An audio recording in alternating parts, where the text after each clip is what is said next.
Welcome to The Breakdown with Brodkorb and Becky, a weekly podcast that breaks down politics, policy, and current affairs. I'm Becky Scherr. And I'm Michael Brodkorb. We are live once again today on a holiday. It's primary day. We are going to start today's episode by breaking down some breaking news. The Breakdown Zone, Michael Brodkorb, had a big week. Yesterday, the Star Tribune posted an op-ed from Michael detailing his decision to endorse the Harris-Walz ticket. We will get into how Michael came to his decision and what he hopes to tell other folks, like myself, grappling with who to support in November. We will then break down all things surrounding the primary day election. We will hit on the battle between Royce and Joe Fraser, and for who the Republican side will run against Amy Klobuchar. We will chat about the Second Congressional District primary to determine Angie Craig's opponent. We have primaries in the 5th Congressional District, the 7th Congressional District, and a smattering of legislative seats across the state. And then we will end by breaking down some bizarre news in House District 12B. Thanks for joining us and enjoy the show. So, Michael, we're going to kick off and make it all about you right now. I want to start with, how did you come to the decision to endorse Harris and Walz and then be public about it? We've just, first of all, a lot of it was grounded in our conversations. You and I have had a number of conversations about, first of all, as most listeners know that have listened to this podcast, I am not a supporter of Donald Trump. I didn't vote for him in 16, 20, or I didn't vote for him earlier this year in the presidential primary, excuse me. It was not my intention to vote for him this election cycle. And I was struggling with what I was going to do, in particular because of Biden's debate performance. And I had mentioned earlier in the podcast, but leading up to that, I had mentioned earlier in the podcast, in an earlier episode, that I had decided what I was going to do this election cycle, and we would talk about it later. My intention at that time was to write in Liz Cheney, and I was going to write in Liz Cheney for president and Dean Phillips for vice president. That was going to be my vote this election cycle. And I thought about it, and then it changed. And it changed the day that I was driving back from Iowa with my family, and I listened to Trump's performance and his horrible presentation at the National Association of Black Journalists meeting, where he engaged in, I think, clear, direct racism. He acted in an entirely bigoted way, in a sexist way. And as I was driving back, I said to myself, that's it. I got to do something. And so we did a podcast episode after I got back from Iowa. And I, in fact, told you that my decision had changed. And this was the decision I had made. And then as we move forward, then there was, so I already put the marker down that I was going to vote for Harris, for the Vice President Harris. And then when she selected Walz as her running mate, that was even more of a reason to validate my decision to do that. I want to explain why for listeners, and I want to be very inviting. And Becky, I have to say to you that I'm really looking forward to this discussion, because our discussions is really what grounded this. And I think I'm being consistent with what we've talked about. I was someone who would have been classified as a bit of a double hater, I think. Even though I don't like the word double hater, I would have been classified as a little bit of a double hater. And again, I don't like that kind of phraseology, double hater. But I was someone who was not supportive of Trump and wasn't excited about Biden, and a lot of that came down to age and just performance. And Dean Phillips' message of we should do better in this country really resonated with me. And so I felt very comfortable in my decision. And so what I decided to do is I decided to write an op-ed. And I went back to when I've been, as I mentioned in the op-ed, I turned 50 last year. I've been voting in presidential elections since 1992, voting in elections since 1992. And I went over and I did some analysis, and as accurately as I could in just remembering every election, I figured out that I voted Republican well over 80% of the time. In the eyes of Reagan, that should make me an ally. It was Reagan who said that the person who agrees with you 80% of the time is a friend and an ally, not a 20% traitor. And some of the reaction to my endorsement has been to call me a traitor and to call me a rhino and Republican in name only. But this is, as Reagan articulated in 64, which I discussed, my time of choosing. Reagan was a Democrat, and he became a Republican. And the 1964 presidential race, he gave a speech on behalf of Barry Goldwater, which I talk about on my op-ed. And he talked about the time of choosing. This was Reagan's time for choosing. It was our time for choosing. And the speech is called The Time for Choosing. And it was really launched Reagan and propelled him to the presidency 16 years later. And over the course of the week or 10 days since I got back from Iowa, I listened to A Time for Choosing on YouTube. I listened to Reagan's 76 speech at the National Convention. I listened to his 80 speech, his 84 speech, his 88 kind of endorsement of George H.W. Bush. I listened to his 92's farewell speech. I listened to a whole bunch of Republican speeches at the National Convention, other types of things. And I did a lot of reading and interest and thought a lot about my policies. And I came to the very clear conclusion that I'm a Republican. And it would have been easier. It would have been easier for me just to be, I'm a Democrat and this is what I'm doing with all this stuff. But the truth of the matter is I'm not a Democrat. And I can articulate some of those reasons why. But what it led me to is that in the course of kind of doing that kind of self-discovery and kind of learning and just kind of analyzing, I came to the conclusion that a lot of what Reagan talked about and what he talked about in 64 and in particularly 84 really put into context what this election is for me. And that's why and that was the framework of my decision to support Harris and Walz. And I'd like to give the floor back to you for questions and to grill me if you'd like.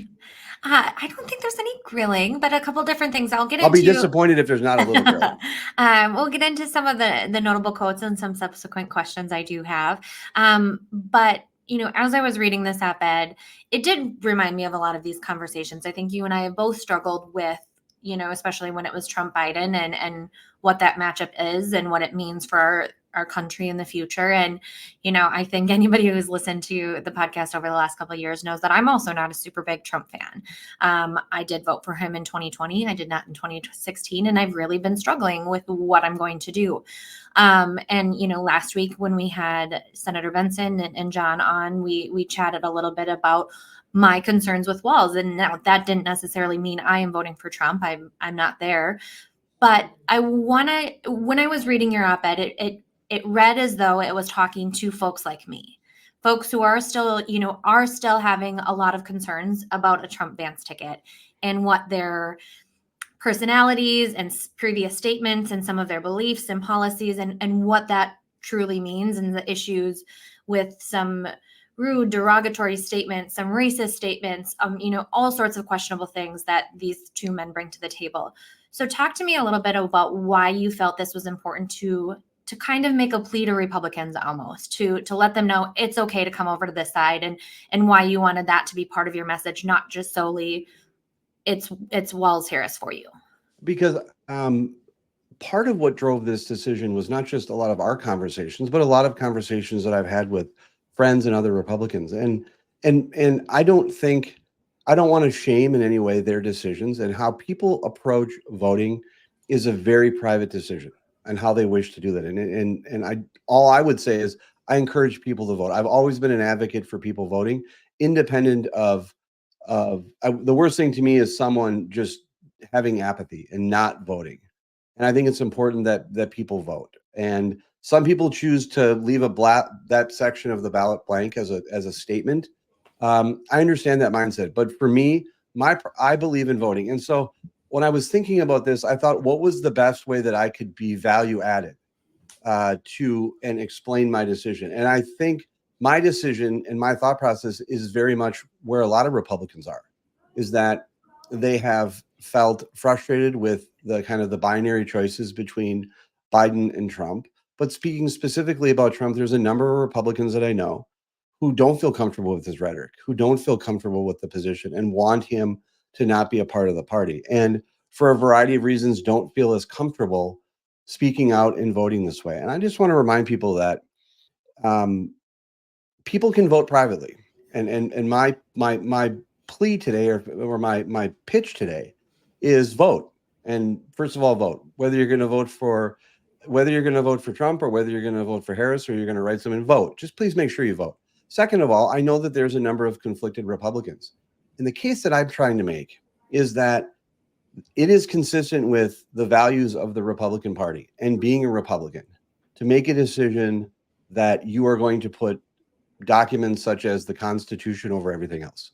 And,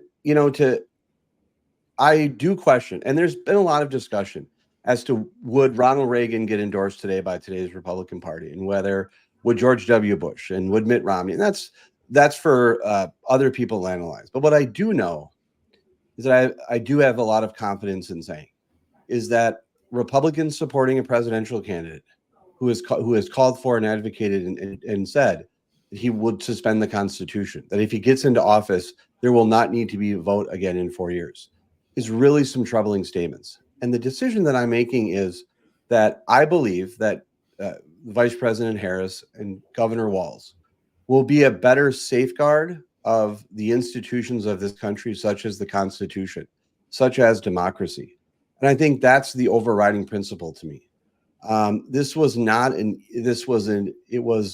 put a lot of thought into this because I think that there are a lot of Republicans struggling out there, and I know that they are. And the last thing that I want to do is to spike the football, but I want to be part of a persuasion and a discussion as to why this is the right course of action for Republicans to do if they are conflicted, like I know many Republicans are.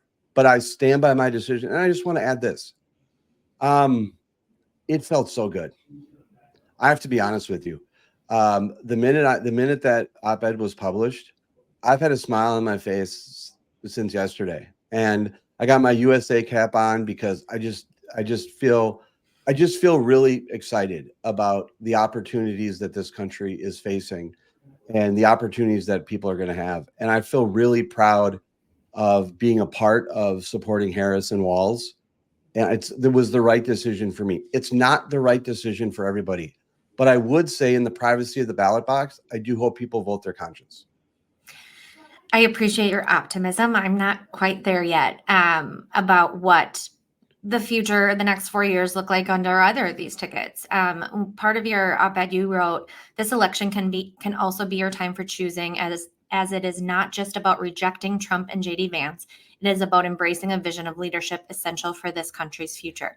Now, I don't disagree with that. I think that is something that this election can be about. But my question and what I struggle with is, what about the policies that I think are damaging to our country's future under a Walz and Harris administration? Is the spending and taxing sustainable? Is it going to be more government control over our daily lives and in our children's schools? Is it going to be making life more difficult? And that's where I struggle, is I don't understand. I can't right now cast a ballot for Harris and Walz because I don't believe that their policies are going to make our lives better in the next 4 years. And so that's where I really struggle about wanting this to be a vision of leadership that I do believe Walz and Harris could bring. I do believe that they have the ability to lead. It's their policies that I struggle with getting on board. Talk to me a little bit about that. And I want to be affirmative about the policies. There are a lot of policies that I disagree with the Harris and Walz. A couple of things I'd point out. If you're a fiscal hawk, Donald Trump on the budget, a lot of deficit spending. From a monetary standpoint, from a fiscal policy standpoint, in terms of if your issue is the debt, Donald Trump added a lot of debt to this country. And so from an economic standpoint, from the debt perspective, I think there's a lot of cases to be made. But let me just offer something to you and say this to you.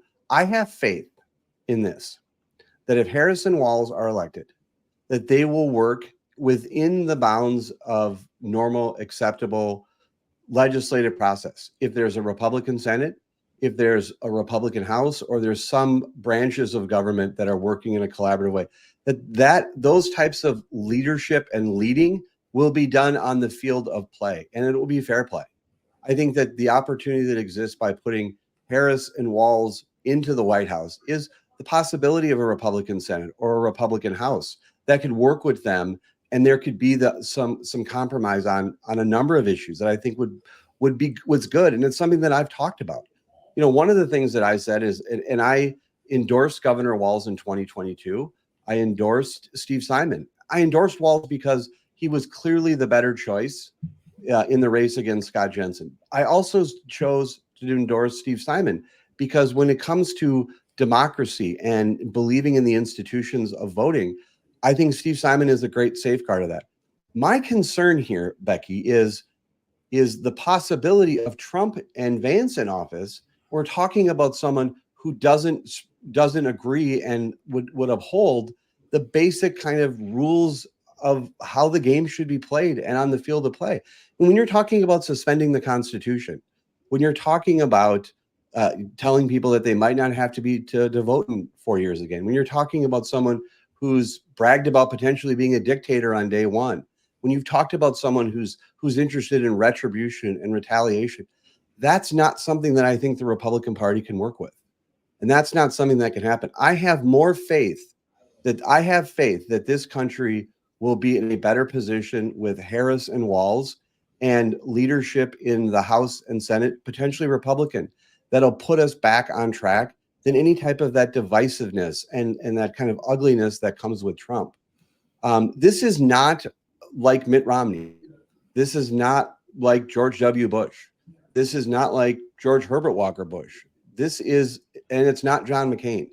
And so Donald Trump is an agent of chaos. It's very important that I also frame this in two ways. Number one, yes, by supporting Harris and Walz, I am encouraging people not to vote for Donald Trump.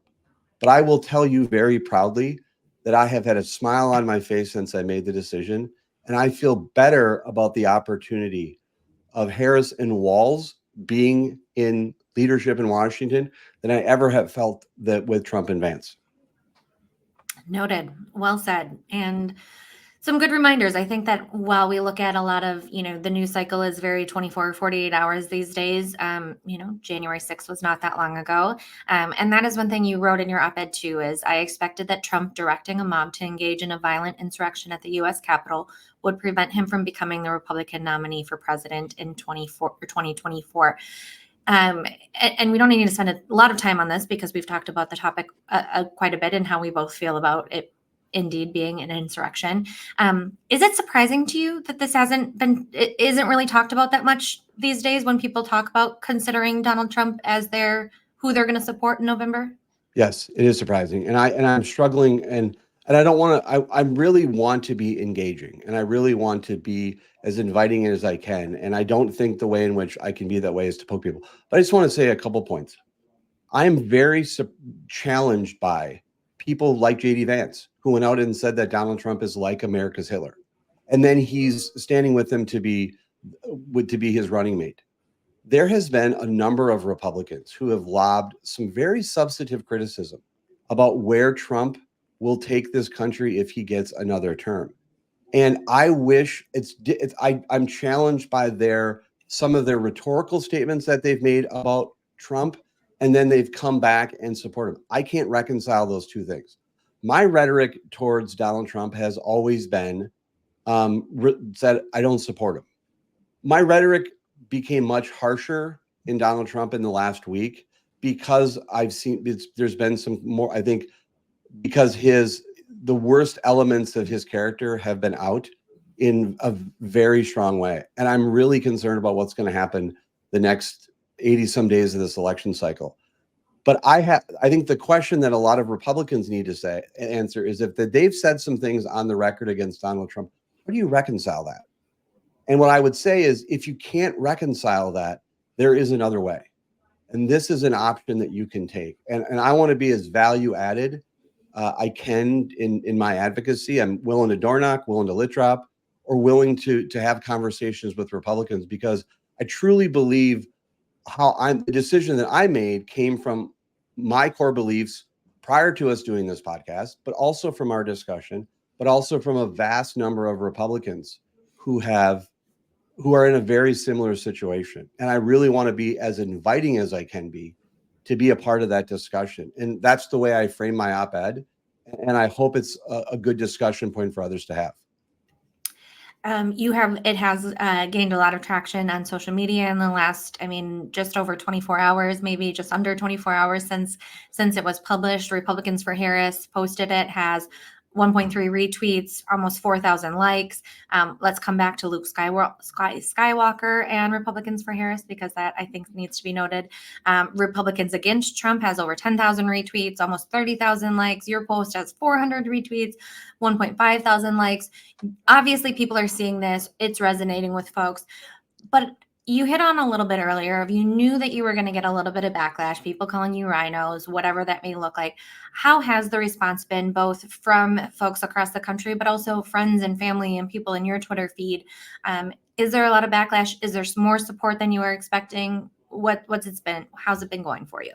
The response has been overwhelmingly positive. And the social media can be rough, and there's a few people are, but the response has been absolutely overwhelming in terms of positive support.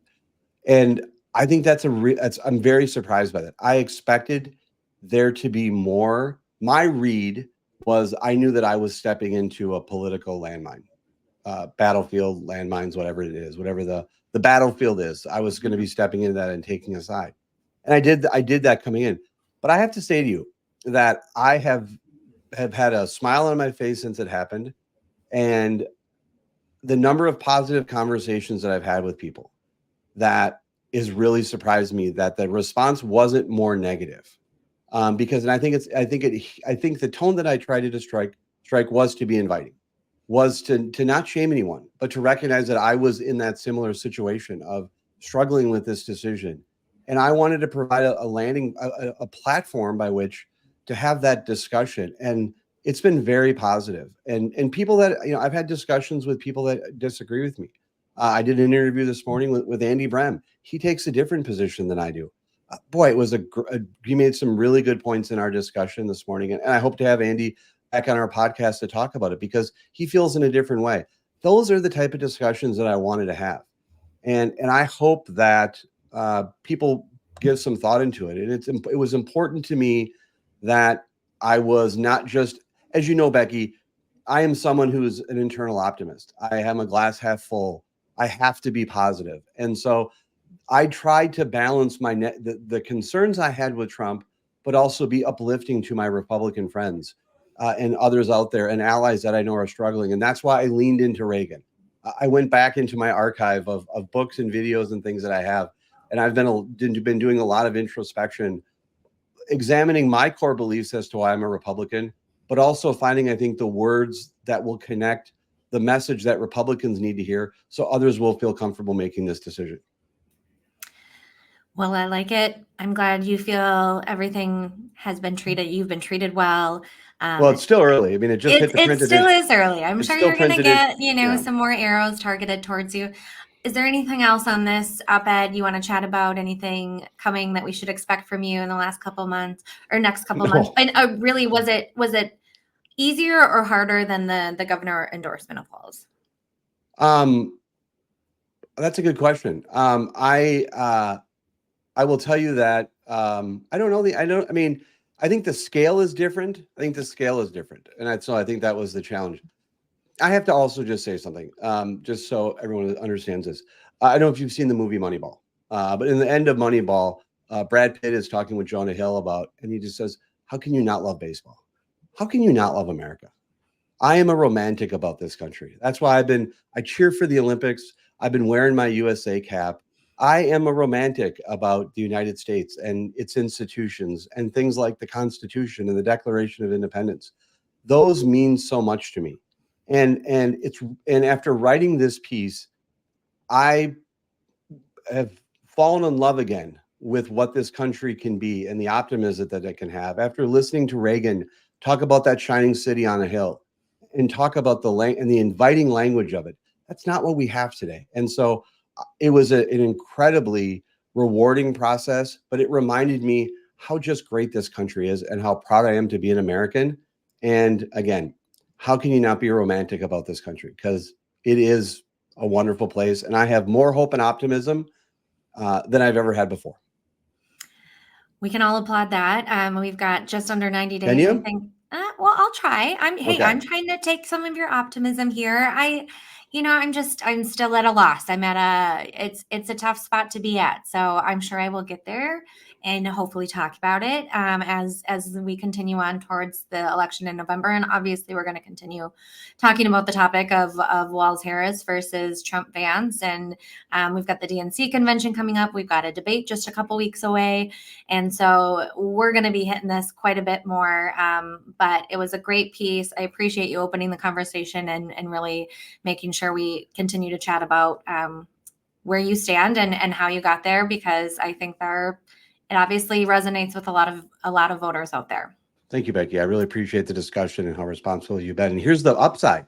You get to now bring up for the rest of the presidential cycle that I've endorsed Walz for governor, and now I'm Harris-Walz. So every time there's something, I mean, I just filled your bingo card for the rest of these podcast episodes. You sure did. I am going to, it's the Harris-Walz Brodkorb ticket. We got it. Exactly. Yes. So as we talked about at the top of the show, it is primary day here in Minnesota. First off, if you haven't voted, don't have plans to vote, change your mind, go to minnesotavotes.gov. That is where you can find out where to vote and who's on your ballot. So there are a number of races down the ballot that have primary races. On the Republican side, we have U.S. Senate congressional seats in 2 and 7. On the Dem side, there is a rematch between Don Samuels and Ilhan Omar, handful of legislative seats, some of them being Action for Liberty versus the quote-unquote establishment. So there are a lot of things that we'll be talking about. We're going to preview a little bit today and, of course, recap them after we know results. A couple numbers to throw at you as of Monday, yesterday, 104,000 absentee ballots had been accepted. Turnout in 2020 was just shy of 1 million. There was 916,000. So Minnesota notorious for turning out. So get out and vote. Let's kick things off with the Royce White, Joe Fraser. Now, how are you thinking this one? If you were going to make a prediction, who comes out on top? I feel more confident. I have more hope and optimism that Fraser will come out on top. I voted, in the interest of disclosure, I voted in the Republican primary today. I voted for Joe Fraser. I'm very excited about the possibility, not necessarily because I think Amy Klobuchar needs to be voted out of office, but because, again, as we talked about in the campaigns can be idea generators, and they're good for the democracy.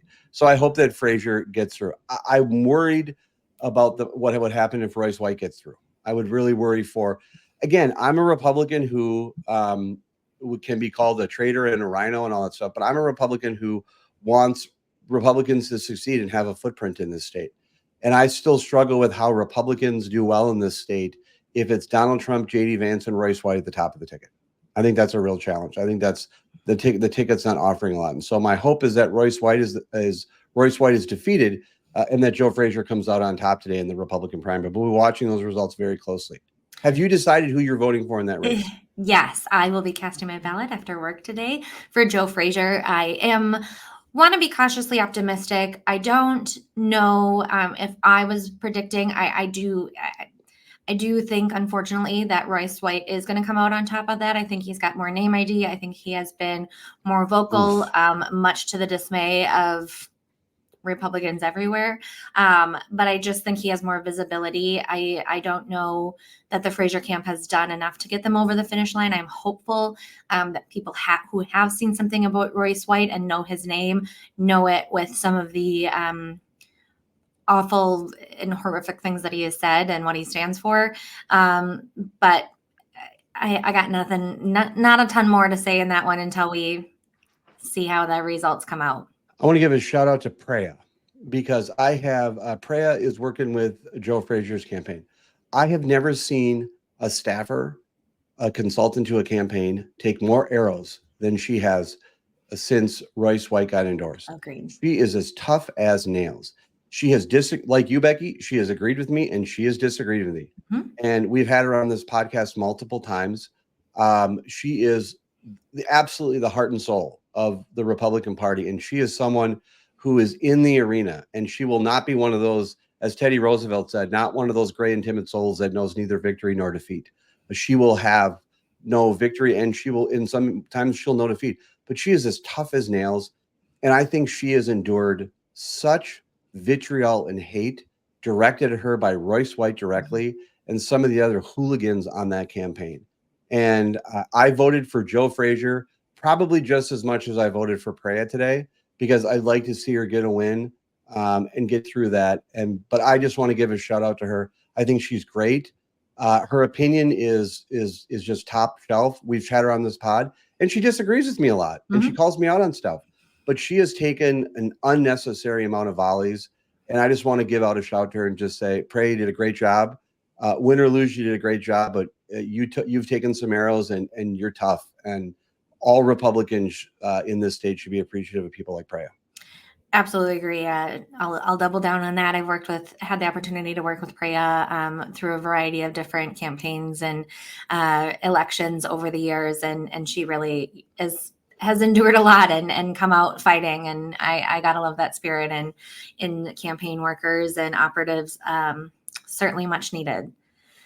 Want to hit on two Republican races on the two congressional races that have primary battles, starting with Congresswoman Michelle Fischbach, who is being challenged from what I would say the far right by a gentleman named Steve Boyd. CD7 has been a treacherous place for endorsements and activism, treacherous over the years. I certainly had some experience working with them while I was over at the state party. And Congresswoman Fischbach has been a great legislator for a great member of Congress for Minnesota and for people all over the country. She's fought hard. She has just done really good things for our state. And for her to have this challenge just is a little ridiculous. But I want to read a quote from an article about Steve Boyd, who is challenging. Boyd has criticized Fischbach as being too legislation driven, saying he would be more of a hardliner who takes principled stands on cultural issues. He said he would be willing to shut down the government to fix the border crisis, and that he would seek to join the highly conservative House Freedom Caucus. Now, there's obviously an audience for this. There are folks who fall into this Freedom Caucus, Action for Liberty, more right line side of things. He's not going to be successful. Fischbach's going to come out triumphant. Once again, she has been kicking butt in the 7th Congressional District. But I mean, this guy sympathized with the January 6th rioters. This is really what we're battling through again. Yes, exactly. And I will just say to you, the most ridiculous primary endorsement contest that we have in this state is in the 7th Congressional District. To think that Michelle Fischbach, Congresswoman Michelle Fischbach, with all of her experience in the conservative causes, did not get endorsed is simply ridiculous. Congresswoman Fischbach knocked off Colin Peterson. She has led on a variety of issues. To think in any way that she's not a Republican and that she's not conservative enough is just laughable. And what we have is a Christian nationalist challenging her from the right, and that's not what we need to. It's not what we need to have in this party. And so it's a ridiculous decision by the Republicans up in the 7th. I hope I have every expectation based on Fischbach's outstanding record, her level of customer service, the people that are supporting her, working on her behalf, David Fitzsimmons and others, that Steve Boyd's going to get beat like a drum in the primary tonight, and he should. And this is the one that has been frustrating. And in calls with reporters that I've had, where I've disclosed, in some of these races, the race with Fischbach has not gotten enough attention, and I think it is just the most egregious example of where the party activists have failed. To not give Congresswoman Fischbach the endorsement is just laughable. That does not mean I agree with Congresswoman Fischbach on every issue, but she's a Republican. She's a conservative. And to not give that to her is just embarrassing. And the amount of time and energy and resources that has been spent because some Christian nationalist wants to challenge her is just ridiculous. And that comment you made, exactly what she's supposed to do. She's supposed to work at the legislative process. This is someone who was president of the Senate. This is someone who was lieutenant governor. And it's the exact type of Republican message that needs to resonate. Yes, she supports Donald Trump and I don't. But so what? She is the type of Republican that can be successful in the state And rather than trying to penalize her, Republicans in the 7 should be supporting her. And I hope she literally beats Boyd like a drum tonight. There was recently a MinnPost piece that talked about the Royce White, Fraser, the Fishbach, and kind of these different competitive, or not even competitive, these different primary battles, and how it is, kind of the base. We've got more maybe centrist, not even centrist. We've got more of what we call the common sense Republican, the quote unquote sometimes establishment Republican, versus maybe more of the far right fringe activist. Is this something did it surprise you that we continue to see this, that this is continuing to be a battle here where we have the Action for Liberty versus someone like Michelle Fishbach, or did you expect it to go away by now, or is it just on its rise up? It's on its rise up because it's been embraced by some campaigns. It's been fed by the Royce White campaign. We'll talk about the second district race in a second, but it's gotten a foothold in Boyd's campaign. That's why I hope it's crushed tonight in the primary. It's disappointing and sad. You were talking about those elements in the party. Would you consider yourself a common sense Republican? I like to. I would say that. I just was curious what your answer was. I thought would identify as a common sense because that doesn't apply to food takes. Sure. Yeah, I always got to zing it in there. So no, but I would absolutely, and that's exactly what I mean. Exactly what the kind of common sense I need. And I will also say this to you, Becky. Congresswoman Fishbach is a woman. And not to just talk about identity politics, but it is important on an issue that we've talked about, that our party is represented broadly. And I just think this is shameful on a variety of reasons. And again, I hope that Action for Liberty's efforts will wither on the vine and die. It is always interesting to me, when I first really started working in politics was Michelle Bachmann was still in Congress, and to watch how activists made it so that Michelle Bachmann was no longer conservative enough. I think that this is something we've really seen over the last 10, 12, 14 years, is as they go and vote for common sense things to actually make sure that we're not just completely gridlocked, that we're getting things done in Congress. Even if the 80-20 model you said about under Reagan, when Michelle Bachmann was no longer conservative, Tom Emmer is no longer conservative, Michelle Fishbach's no longer conservative. Now, you and I know that those things are not true. We know that they do stand behind the conservative principles of the Republican Party of Minnesota. Of course they do. And the Republican Party nationally. It's just bonkers to me to see that these folks come in, and because you vote to get things done and not just completely be a roadblock to any progress, that's also not going to benefit Minnesota families. And it's where it just is like so asinine to me that folks can really stand on this, that they just want to have somebody stand there and saying, no. It goes back to our first podcast episodes with Annette Meeks, that we need to have a vision. We need to have a mission. Saying no is not enough. And that's why we keep losing. And so with contenders like this, that's what they're standing on, is I'm going to be a no for you. It's a no for me. I no. Fantastic. Great way to say it. You alluded to our upcoming conversation, Second Congressional District. We've talked about on and off over the years.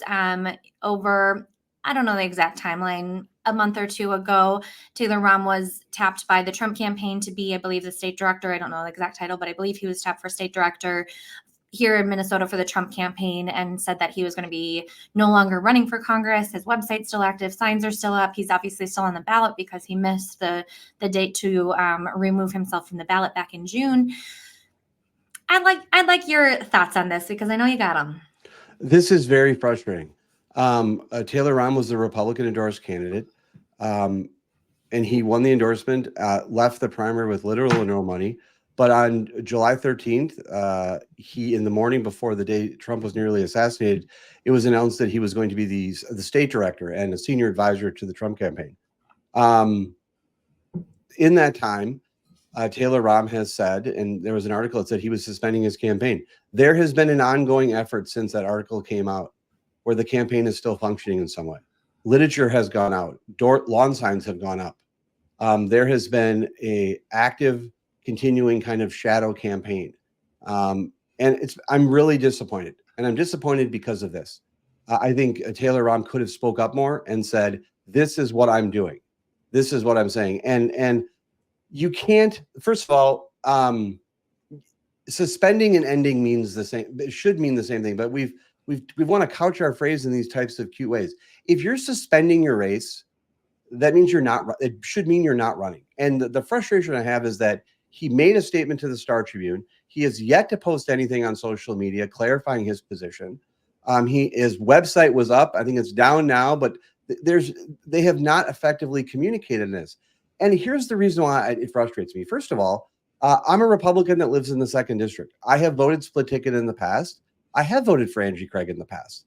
But I'm a split ticket, and I want there to be competitive elections because, again, I think there's good discussions. My frustration with Rahm's campaign and with Republicans in general, you know what Rahm is engaging in right now? It's called election misinformation. When you're out there and you tell people in the newspaper that you're suspending your campaign, but your lawn signs are still going up and your literature is still being dropped and you're still engaging in this, that's misinformation. And for Republicans who want to have such clean and precise and pristine elections, this has been confusing in the 2nd Congressional District. 2nd District Republicans have been out there continuing to push that Taylor Rahm is a candidate. And Rahm has been an absentee landlord. He's been absent without leadership. He's been completely AWOL on resolving this type of issue. And I think it's sad. It's frustrating. And this is why Republicans can't have nice things. The other thing I'd point out to you is this. The Democratic Party, nationally, Joe Biden ended his campaign. The Democrats were able to coalesce around Kamala Harris, pick a running mate, be unified, get her nominated, and they're steamrolling ahead. Taylor Rahm can't get out of the race cleanly, and we still have this confusion. This is why Republicans can't have nice things. And so it's an embarrassment that it's going on in the 2nd. It's a waste of resources. There's only one Republican candidate that's in a position to win, and that's Joe Terep. We're going to hopefully have more discussions about the 2nd District race as we go forward. I know you've spent some time down there. I live in the 2nd, but this is it's just a very, very frustrating situation. And I guess I grew up at a time when you ended your campaign, you got out of office. You didn't still put your lawn signs up. You still didn't drop literature. And it's frustrating. And you want to know what this is? This is the endorsement priests. These are the people that want to be the Republican cops in the state. And I've spoken to a couple of them on the phone. And I've called them these Republican cops that want to go out there and act as if an endorsement is greater than everything. You want to know what? It's not. And I say that as someone who supported the endorsement process when I was deputy chair, but the endorsement process is broken because the endorsement process gave us Taylor Rahm. The endorsement process gave us Royce White, and the endorsement process was blocked and wasn't given to Fishbach. Those are 3 examples as to why the endorsement process is broken in the state, and Republicans have to start winning. And as someone who just wants Republicans to succeed in some way, but doesn't want to be a part of this MAGA cult of personality, this is exactly why we lose elections. I think it should be a topic it was good. I think this should be a topic we obviously dive into more later, but in a yes or no right now, do you think this election, the results from this primary election will have significant ramifications on the weight held behind the Republican Party endorsement going forward? Republican Party endorsement should be dead. Put a stake in it. I'm on board. Like a vampire, put a stake in it. Like a vampire. I don't know if you knew it. You put a stake in a vampire. Or sprinkle gargle on. Or garlic, right? Steak is more dramatic. There you go. Well, I appreciate that. If Taylor Rahm were to be successful, would he be hitting the campaign trail tomorrow and unsuspending his campaign? Yes, that's the point. That's the game here. Of course he is, because he's going to be on the ballot. That's the big ruse. That's the ruse. That's why it's not a suspension. Look, as someone who was suspended in high school, I understood the distinction between being suspended and being expelled. It should not surprise any of our listeners and anyone who knows me that I've spent a little bit of time in suspension. Okay, there's a difference between being expelled and being suspended. Correct. Which is a point I had to make to my father in the car when I was coming home from school. So there's, I was trying to spin back then. When you suspend, you end, but he didn't suspend, so he hasn't ended. God, that's a great line. When you suspend, you end. I like That's it. Good. Mark that down. I'm kind of channeling a little Johnny Cochran right there. I'll take it. Moving on to the 5th Congressional District, my lovely Congresswoman has a challenge as a rematch with Don Samuels. Do you think Samuels will be able to pull it off? I think it's very interesting. I think it's going to be too, as they would say, too close to call. Okay. And I think that's it's going to be very interesting to see what happens in the race. I think interesting dynamic, and I don't know how this plays out. And I'd like to get your thoughts on this. So Royce White did this, and then Laura Loomer did this kind of endorsement of, they were telling people in the 5th to not vote for, let me make sure I get this right. I get confused when Laura Loomer's involved. Yeah. So Laura Loomer and Royce White encouraged Republicans to vote in the DFL primary for Don Samuels. Now, here's the thing about that type of stuff. It rarely works. Okay, number one. And people talk about that type of stuff. And as someone who's got a little bit of a track record, and is someone who I would consider to have a little bit of an understanding of the dark arts of politics, that type of stuff doesn't work. It doesn't work. And I'll be curious what impact it has. But Congresswoman Ilhan Omar is a member of the squad, as they're called in Congress, and a member of the squad was knocked off a few weeks ago. Dropping like flies. Cori Bush. Bush, yeah. Yes, Congresswoman from the state of Missouri, I believe, was knocked off. And so there's some renewed, I think, enthusiasm about, knocking members of the squad out, as you would say. Look, we've had great conversations with Don Samuels, and I don't know that we're necessarily endorsing candidates aside from the ones that I've endorsed, but I really liked our conversations with Don Samuels, and the limited interactions that I've had, I think he'll do a great job. I don't agree with him on much, but I just think he's got a heart in him for service, and I think it's going to be a really interesting race in which to watch. Yeah, I agree. I don't necessarily think I'm going to be voting in that primary election today, but I do. Our conversations with Samuels have been great. He certainly, like you said, he has a great past of working with constituents and being open and accessible and transparent. The major arguments that he's been flinging at Omar, which are very warranted. And so we'll be back to chat more about that and other election results. There are some down ballot primary battles as well. So next week, we'll probably chat a little bit through some of those. But before we wrap today, I want to hit on one legislative seat that has gotten even weirder over the last week here. So this one is a throwback to a candidate who is named Judd Hoff, who we discussed a while back for his dangerous and bizarre antics. He is running for 12B, which includes Alexandria and Sauk Center. He's running in the primary against sitting incumbent Representative Mary Franzen. Judd Hoff moved across the street from Mary Franzen. There has been a history of harassment. He has a violent history and criminal record as well. But over the weekend, according to a criminal complaint, a whole lot went down. Over the summer, authorities in Alexandria took multiple reports of stolen signs in the area, including political, garage sale, real estate signs, among others. Following a theft at a towing company, surveillance video showed Wendy Hoff, Judd Hoff's wife, showed her car at the scene. In another incident in late July, an Alexandria police officer allegedly witnessed Wendy Hoff stealing signs honoring Pope County Deputy Josh Owen, who was shot and killed in the line of duty last year. And then last week, authorities searched the Hoff's home and found 242 signs worth thousands of dollars in their garage, some of which had been painted over and now bore the phrase "Vote Hoff, State Representative 12B." They were arrested over the weekend. Whoo! Your initial take when you saw the story come out? I mean, wow. I mean, you literally can't make this up. Jeff Cole will quote Kelly Ewell, who will frequently say 10s don't marry ones. And this is an example of further evidence to the point of 10s not marrying ones. I have to just tell you something.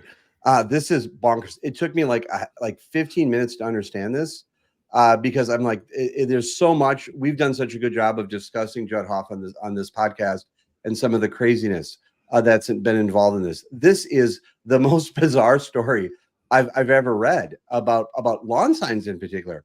Boy, people get in trouble about lawn signs. Lawn signs really upset people. One of my I interned for the state party back in 2008, and Ashwin Medea was running against Eric Paulson, and there was a staffer who was caught stealing signs back then. That's me. That was the one that recorded it. Oh, I was going to say you were the one that stole No, signs? I didn't steal it, but that's one of my lawn sign origin stories. There you go. I mean, it sticks with you because how wild. Yes. How wild. First of all, yes, lawn signs are expensive, but they're an expense. You just put it in your budget. If that's something that's important to you. I'll say it here and now. Lawn signs don't win elections, people. Great. Can you imagine the amount of work to steal, paint, and rebrand these? Pay the $2,000, man. I mean, it really takes a lot of chutzpah to just pull this off and vote off State Representative 12B. I mean, and the problem is that it just shows, first of all, I feel so bad for Representative Mary Franzen because she lives across the street from this. And it just shows that there's just an element of lawlessness in that house across the street and how it's injured. This is just ridiculous that this happened, and the amount of signs that were stolen and the property that was taken. I mean, this is an impressive haul, but again, it's a violation. I don't know that I've ever heard felony and lawn signs in the same sentence, but this might be a first. I've never seen anything quite like this. And it just, the oddest thing to me is it's 2024. It's not 2008 anymore. There are cameras everywhere. Yep. At businesses, at homes, in your pocket. Like, how do you expect that you're not going to get caught for this? I mean, is it just woeful negligence, or just absolute ignorance? I guess a little bit of the same. I mean, it's so wild. I don't think he had much of a chance in this primary to begin with, but this certainly is going to ding this again.